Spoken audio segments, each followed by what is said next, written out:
Dear students, मैं doctor पूर्णिमा दीक्षित आपको आज अजलीय विलायक non aqueous solvent BSc second year inorganic chemistry में पढ़ाने जा रही हूँ।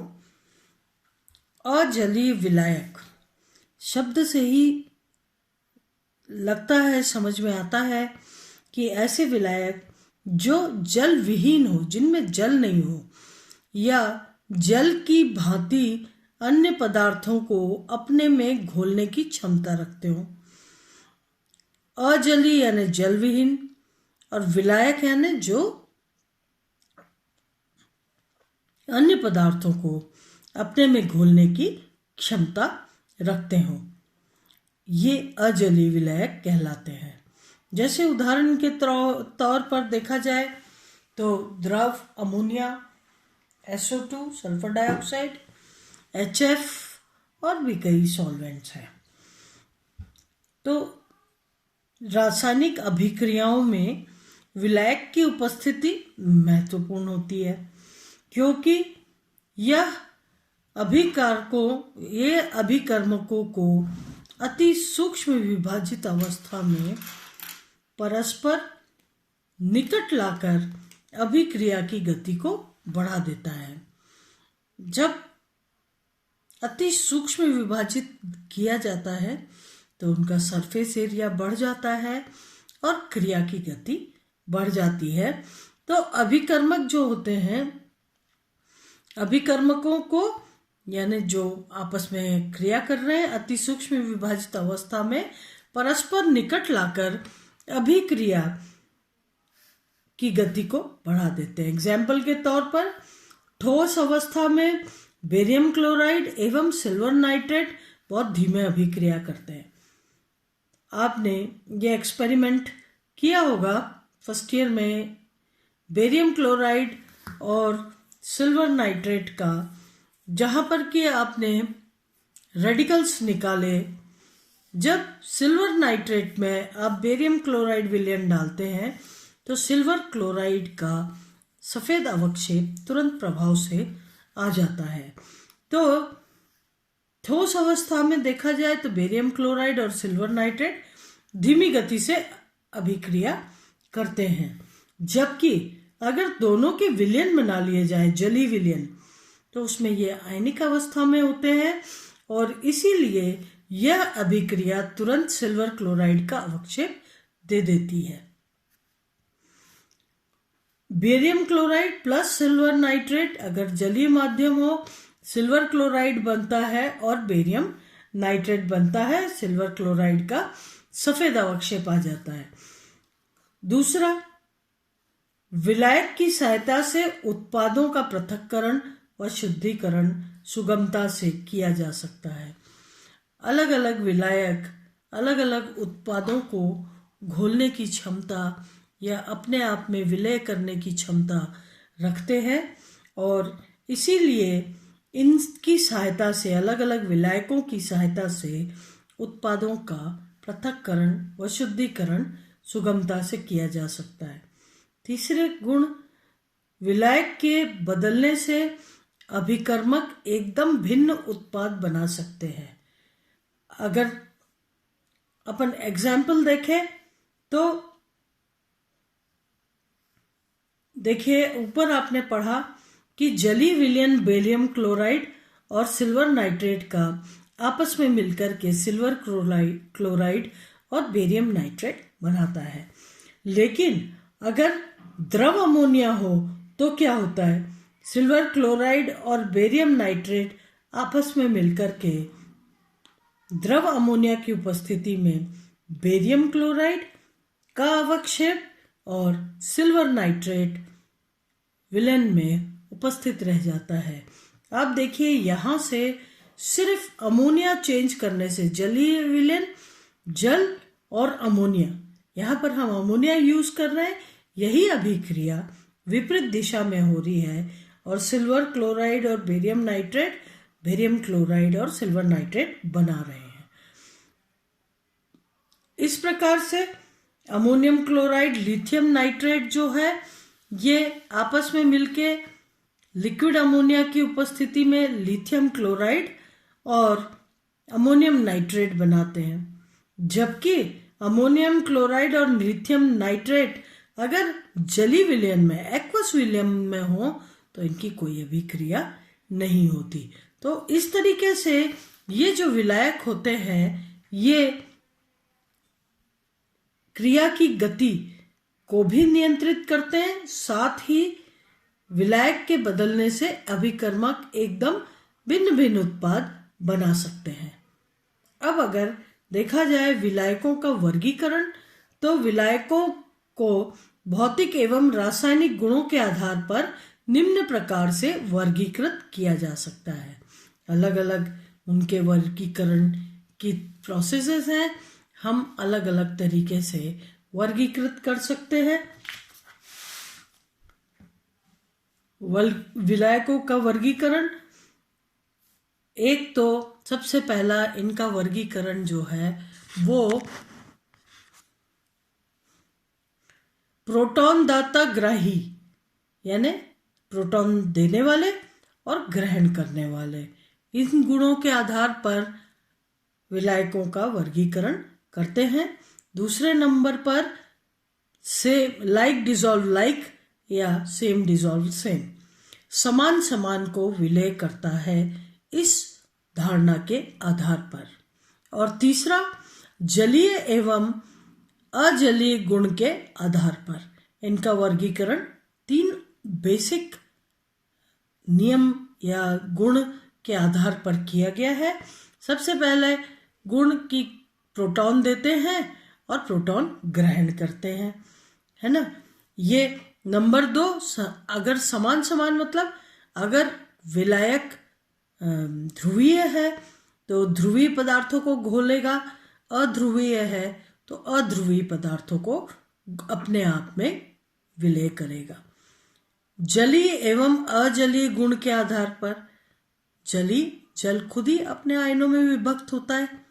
जल के अलावा जल जैसे गुण रखने वाले जैसे अमोनिया वगैरह है, ये भी अपने आयनिक अवस्था में एज सॉल्वेंट आयनिक अवस्था में वहां पर रहते हैं। अब यदि देखा जाए तो सबसे पहले प्रोटॉन दाता और ग्राही गुण के आधार पर, यानी ऐसी अभिक्रियाएं जिसमें प्रोटॉन भाग लेता है। सबसे पहले हो गई प्रोटॉनिक विलायक, नाम से ही लग रहा है प्रोटॉनिक विलायक मतलब जहां पर प्रोटॉन पार्टिसिपेट करते हों, भाग लेते हों। तो प्रोटॉनिक विलायक प्रोटॉन दाता ग्राही गुण के आधार पर प्रोटॉनिक विलायक एप्रोटॉनिक, जहां पर प्रोटॉन उपस्थित न हो, ठीक है। ऐसी अभिक्रियाएं जिनमें प्रोटॉन का उपस्थिति नहीं है, एप्रोटिक। प्रोटॉनिक यानी जहां पर प्रोटॉन की उपस्थिति हो, चाहे वो दे रहे हो या ले रहे हो, लेकिन प्रोटॉन वहां पर उपस्थित होगा। तीसरा है उभय प्रोटिक विलायक या एम्फीप्रोटिक सॉल्वेंट, इसको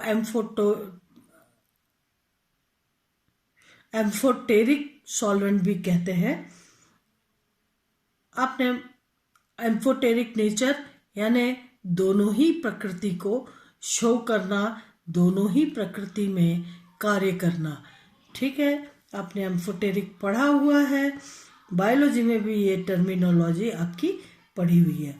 तो प्रोटॉनिक विलायक अम्लीय प्रोटॉन दाता प्रोटोजेनिक, यानी अम्लीय H+ आयन देते हैं, प्रोटोजेनिक। क्षारी प्रोटॉन ग्राही प्रोटोफिलिक, आप जानते हैं फिलिक लगा दिया, जैसे आप न्यूक्लियोफिलिक इलेक्ट्रोफिलिक रिएक्शंस पढ़ते हैं, जहां पर इलेक्ट्रोफिलिक मतलब इलेक्ट्रॉन लविंग, न्यूक्लियोफिलिक यानी न्यूक्लियस लविंग, वहां पर इस प्रकार से पढ़ते हैं।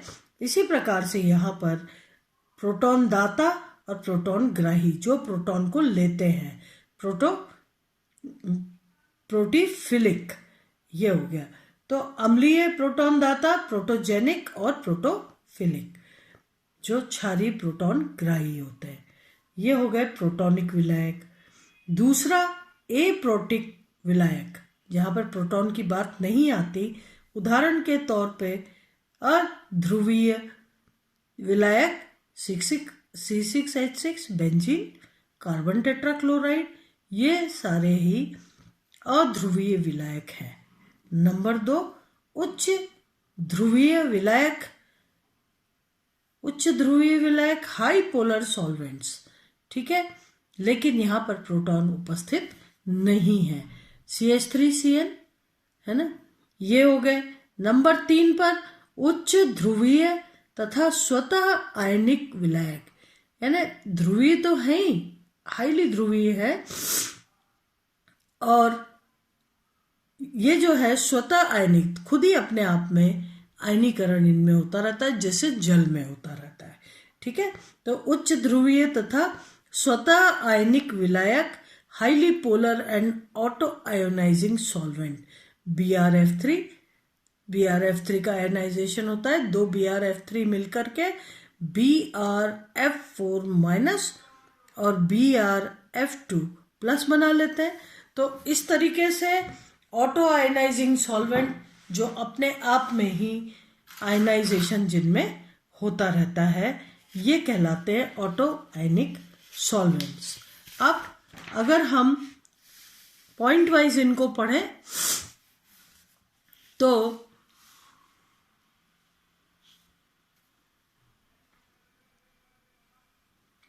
नंबर 1, प्रोटॉन दाता ग्राही के आधार पर वर्गीकरण, आपने अभी पढ़ा था।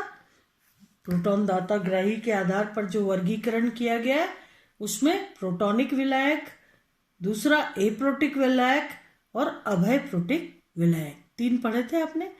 तो प्रोटॉनिक विलायक जो है, प्रोटॉनिक या प्रोटिक विलायक दोनों ही नाम है इसका, ऐसे विलायक जिसमें H परमाणु उपस्थित रहता है, प्रोटॉन उपस्थित रहता है। ये 2 प्रकार के होते हैं।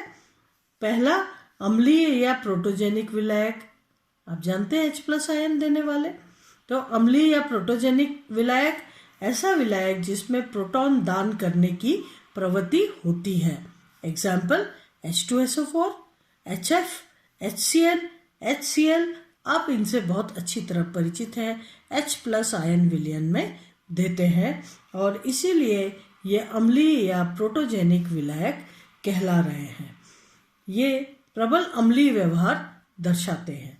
नंबर 2 पे क्षारीय अथवा प्रोटॉन ग्राही या प्रोटोफिलिक विलायक है ना, ऐसे विलायकों में प्रोटॉन ग्रहण करने की प्रवृत्ति होती है, अतः ये क्षारीय व्यवहार प्रदर्शित कर रहे हैं।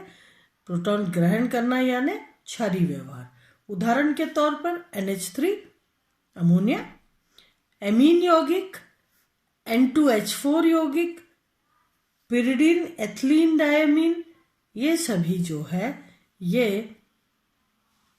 है क्षारीय अथवा प्रोटॉन ग्राही या प्रोटोफिलिक विलायक होते हैं। इसके अलावा अगर दूसरे नंबर पे हमने देखा था नॉन प्रोटिक या एप्रोटिक, जिसमें आपने CHCl3, CCl4, बेंजीन, ये सब देखा था। यहाँ ऐसे विलायकों के अणु सूत्र में हाइड्रोजन परमाणु की उपस्थिति हो या नहीं हो, परंतु ये न तो प्रोटॉन दान करते हैं न ही ग्रहण करते हैं। इन अभिक्रियाओं में प्रोटॉन का कोई जो है वो लेन देन नहीं होता, न ही प्रोटॉन जो है H+ के रूप में वहाँ पर पाए जाते हैं, न ही उन्हें कोई ग्रहण करता है। तो ये जो विलायक हैं, इनके अणु सूत्र में H+ आयन की उपस्थिति हो या ना हो, परंतु ये ना तो प्रोटॉन ग्रहण करते हैं, न दान करते हैं, न ग्रहण करते हैं। जैसे बेंजीन, हाइड्रोजन उपस्थित है लेकिन वो H+ आयन नहीं देगा। SO2, CHCl3, CCl4, तो ये सभी के सभी जो है नॉन प्रोटिक या एप्रोटिक विलायक कहलाते हैं।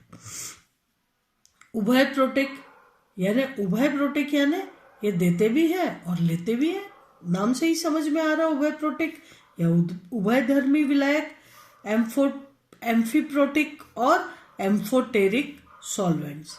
ऐसे विलायकों में प्रोटॉन देने व ग्रहण करने दोनों क्षमताएं होती है, अर्थात ये परिस्थिति के अनुसार अम्लीय व क्षारीय दोनों प्रकार का व्यवहार दर्शाते हैं, अतः इन्हें उभय प्रोटिक विलायक कहा गया है। उदाहरण के तौर पर H2O, CH3OH, CH3COOH, acetic acid, alcohol. ये जैसे कि आप जानते हैं H2O, अगर एक H+ आयन निकाल दिया जाए तो H+ आयन OH- आयन दे रहा है, अगर एक H+ आयन जोड़ दिया जाए तो H3O+ बना रहा है। तो उस प्रकार से ये उभय प्रोटिक या उभय धर्मी विलायक की तरीके से कार्य करते हैं। H+ आयन ले भी सकते हैं और दे भी सकते हैं।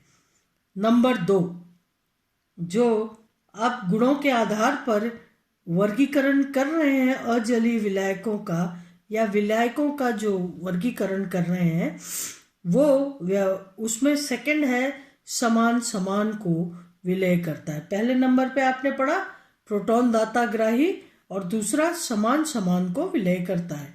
इस गुण के आधार पर वर्गीकरण करें तो नंबर 1 पे आता है, इनको 2 वर्गों में बांटा जा सकता है। पहला नंबर आयनन कारक विलायक। ऐसे विलायक या तो ध्रुवीय होते हैं अथवा आयनिक। ठीक है, ये जो समान समान को विलय करता है, इस गुण पर अगर हम आधारित होकर जब विभाजन करेंगे विलायकों का, तो नंबर ए पे हमने विभाजन किया आयनन कारक विलायक, यानी जो खुद आयनित होते रहते हैं। ऐसे विलायक या तो ध्रुवीय होते हैं या आयनिक होते हैं। इनके डाइलेक्ट्रिक कांस्टेंट या परावैद्युतांक जो होते हैं, इनके मान उच्च होते हैं। अगर उदाहरण के तौर पर अभी तक आपने पढ़ा है जल के लिए कि इनके डाइलेक्ट्रिक कांस्टेंट बहुत ही हाई होते हैं। इनमें स्वतः आयनन का गुण होता है। अब इससे भी परिचित है H2O, H+ ion, OH- ion या H2O+ आयन, H3O+ आयन जो है ये इस रूप में रहते हैं। ये ध्रुवीय तथा आयनिक विलायकों के लिए उपयुक्त विलायक हैं। Example H2O, NH3। NH3 का जब आयनाइजेशन होता है तो NH4+ और NH2- में ये विभक्त हो जाते हैं। इसी तरीके से 2 सल्फर डाइऑक्साइड SO2 मिलकर के जो है दो SO2 मिलकर के ये भी आयनिक फॉर्म में वहां पर विलयन में उपस्थित होते हैं। अनआयनन कारक विलायक जो नॉन आयनाइजिंग हो, ऐसे विलायक। तो अनआयनन कारक विलायक, नॉन आयनाइजिंग सॉल्वेंट, ये विलायक अध्रुवीय एवं अनआयनित होते हैं। ये ध्रुवीय भी नहीं होते और आयनिक भी नहीं होते, आयन भी नहीं देते। ये विलायक अध्रुवीय एवं उदासीन यौगिकों को अपने में विलय करते हैं, जैसे बेंजीन उदाहरण के तौर पर, जिसको कि हम कार्बनिक विलायक भी कहते हैं। इनमें कोई आयनाइजेशन नहीं होता, तो इनके परावैद्युतान जो है डाइलेक्ट्रिक कांस्टेंट का मान बहुत ही कम होते हैं, निम्न होते हैं तथा स्वतः आयनन का गुण नहीं पाया जाता। उदाहरण C6H5, CCl4, हेक्सेन आदि, ये सभी ऑर्गेनिक विलायक है, कार्बनिक विलायक है और ये अध्रुवीय प्रकार के होते हैं। अगर हम विलायक के भौतिक गुणों का अध्ययन करें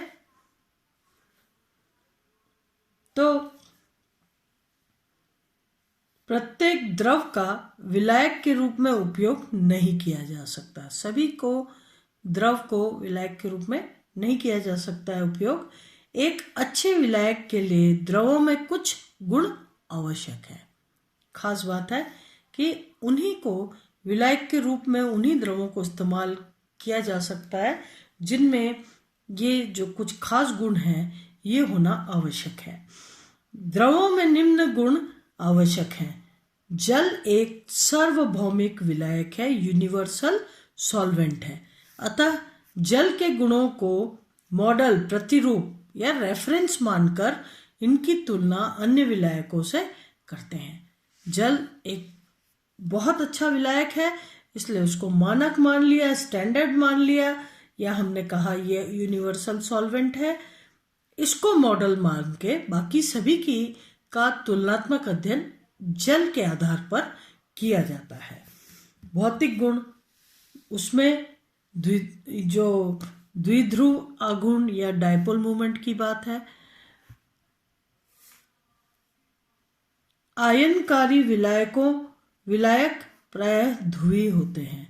जो भी आयनकारी विलायक होते हैं जिनमें आयन होते हैं वो ध्रुवीय होते हैं।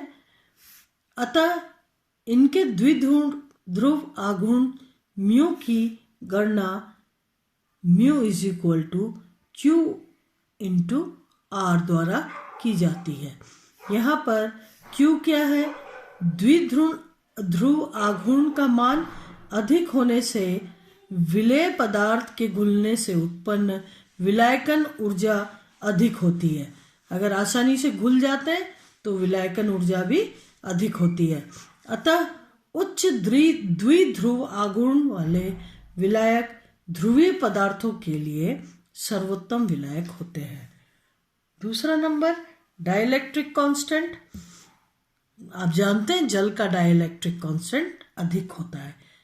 तो आयनिक यौगिकों में धन आयनों द्वारा ऋणायनों के मध्य लगने वाला धनायनों और ऋणायनों के मध्य लगने वाला कूलम्बिक आकर्षण बल निम्न सूत्र द्वारा प्रदर्शित करते हैं।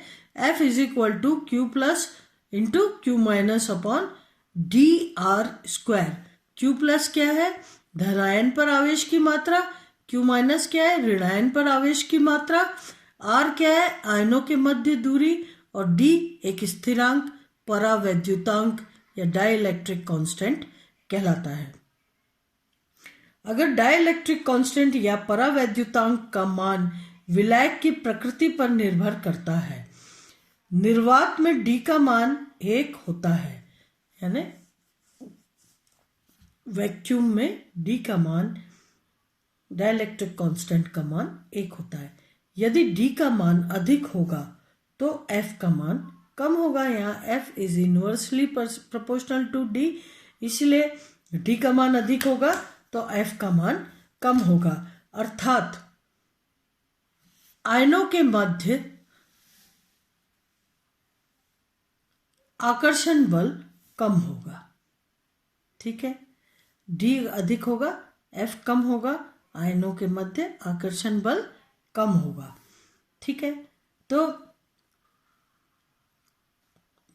अर्थात आयनों के मध्य आकर्षण बल कम होगा तथा विलेय के आयनों के साथ प्रबल बंध बनाकर अधिक विलायकन ऊर्जा मुक्त करते हैं और घुलने की क्षमता अधिक होगी। अगर इनके मध्य बल बहुत ज़्यादा होगा तो ये आसानी से घुलेंगे नहीं, इसीलिए इनके मध्य अगर आकर्षण बल कम है तो इनकी विलयशीलता अधिक होगी। और डी के अधिक होने से एफ का मान कम, यानी इनके मध्य आकर्षण बल भी कम होगा। तो प्रबल बंध एफ का मान कम होगा, अर्थात आयनों के मध्य आकर्षण बल कम होगा तथा विलेय के आयनों के साथ प्रबल बंध बनाकर अधिक विलायकन ऊर्जा मुक्त करते हैं एवं विलयन सुगमता से बन जाता है। एग्जाम्पल जल, जिसके डी का मान 78.5 है, परावैद्युतांक 78.5 है, और द्रव अमोनिया का डी का मान 22, ये भी एक जो है ध्रुवीय विलायक है अमोनिया भी, और इसका डी का मान 22 है ना। तो जल डी 78.5 जबकि द्रव अमोनिया डी 22 की अपेक्षा आयनिक यौगिकों के लिए अच्छा विलायक है। जल एक अच्छा विलायक है आयनिक यौगिकों के लिए। दूसरी बात, विस्कोसिटी या श्यानता। आपने प्रथम वर्ष में विस्कोसिटी के बारे में पढ़ा था, एक्सपेरिमेंट किया था, प्रैक्टिकल में आपके विस्कोसिटा वहाँ पर थी। और विस्कोसिटी के लिए आपने पढ़ा था कि द्रवों की श्यानता कम होने पर आयनिक एवं निम्नतर अल्कोहल की श्यानता कम होती है। अगर उसकी श्यानता कम होगी यानी उतना गाढ़ा नहीं होगा, ठीक है। तो द्रवों की श्यानता कम होने पर आयनिक गतिशीलता में वृद्धि होती है, तेजी से बहता है। जल, लिक्विड अमोनिया एवं निम्नतम अल्कोहलों की श्यानता कम होती है। अतः ये विलायक अवक्षेपण, क्रिस्टलन एवं छनन की क्रियाएं आसानी से करते हैं, जबकि उपरोक्त क्रियाएं उच्च श्यानता युक्त द्रव जैसे H2SO4, उच्चतर अल्कोहल आदि में आसानी से नहीं होती। श्यानता अधिक होना मतलब जैसे शहद की श्यानता जल की श्यानता से बहुत अधिक होती है। किसी भी विलय को छानना हो, उसका क्रिस्टलन करना हो, शहद जैसे गाढ़े विलायक में उसको छानना और अभिक्रिया कराना सब बहुत मुश्किल होता है, इंस्टेड ऑफ कि उसकी जो श्यानता है वो कम हो और पानी जैसा विलायक हो। तो इसलिए अगर H2SO4 और उच्चतर अल्कोहलों की बात की जाए तो इनकी श्यानता बहुत अधिक होती है, अच्छे विलायक नहीं होते। वैद्युत चालकता, इलेक्ट्रिकल कंडक्टेंस, इन विलायकों में स्वतः आयनीकरण का गुण होता है, अतः ये विद्युत सुचालक होते हैं। जल में, लिक्विड अमोनिया में आपको पता है स्वतः ही उनमें आयनीकरण का गुण पाया जाता है। जल, अभी मैंने बताया आपको H+OH- या H3O+OH- इस तरीके से विलयन में उपस्थित रहता है आयनिक रूप में, जबकि अमोनिया जो है NH4+ और NH2- के रूप में उपस्थित होता है आयनिक रूप में। तो ये विद्युत के सुचालक होते हैं। आयनन का मान जितना अधिक होगा, विद्युत चालकता उतनी ही अधिक होगी। उच्च विद्युत चालकता वाले विलायकों में आयनिक अभिक्रियाएं सरलता से संपन्न होती हैं। प्रोटॉन बंधुता, प्रोटॉन एफिनिटी या केवल प्रोटॉनिक विलायकों पर लागू होता है। क्योंकि हम प्रोटॉन की बात कर रहे हैं तो प्रोटॉनिक विलायकों की बात आएगी। विलायक तंत्र में विलय के आचरण को प्रभावित करता है। जैसे एसिटामाइड जलीय विलयन में दुर्बल क्षार है, जबकि द्रव अमोनिया में अम्लीय गुण दर्शाता है। तो इस प्रकार से जो अजलीय विलायक या जो विलायक हैं उनके भौतिक गुणों पर बहुत सारी चीज़ें आधारित रहती हैं। अगर देखा जाए गलनांक एवं क्वथनांक, तो विलायक के गलनांक तथा क्वथनांक तक का ताप क्षेत्र वो क्या कहलाता है? वो कहलाता है द्रव का परास, ठीक है। तो विलायक के गलनांक तथा क्वथनांक तक का ताप क्षेत्र वह द्रव ताप क्षेत्र जो विलायक के लिए उपयोगी है। जल का द्रव परास कितना है? 0 डिग्री सेंटीग्रेड से 100 डिग्री सेंटीग्रेड है, जबकि द्रव अमोनिया का -77.7 डिग्री सेंटीग्रेड से -33.3 डिग्री सेंटीग्रेड है। इसी तरीके से सल्फर डाइऑक्साइड का -75.5 डिग्री सेंटीग्रेड से -10 डिग्री सेंटीग्रेड तक है। इसलिए द्रव अमोनिया एवं द्रव सल्फर डाइऑक्साइड की अपेक्षा जल को विलायक के रूप में प्रयुक्त करना अधिक सुविधाजनक है। आज हम यहाँ तक पढ़ते हैं। नेक्स्ट लेक्चर में रासायनिक गुणों के बारे में पढ़ेंगे। और इस समय के लिए इतना ही। धन्यवाद। मैं डॉक्टर पूर्णिमा दीक्षित।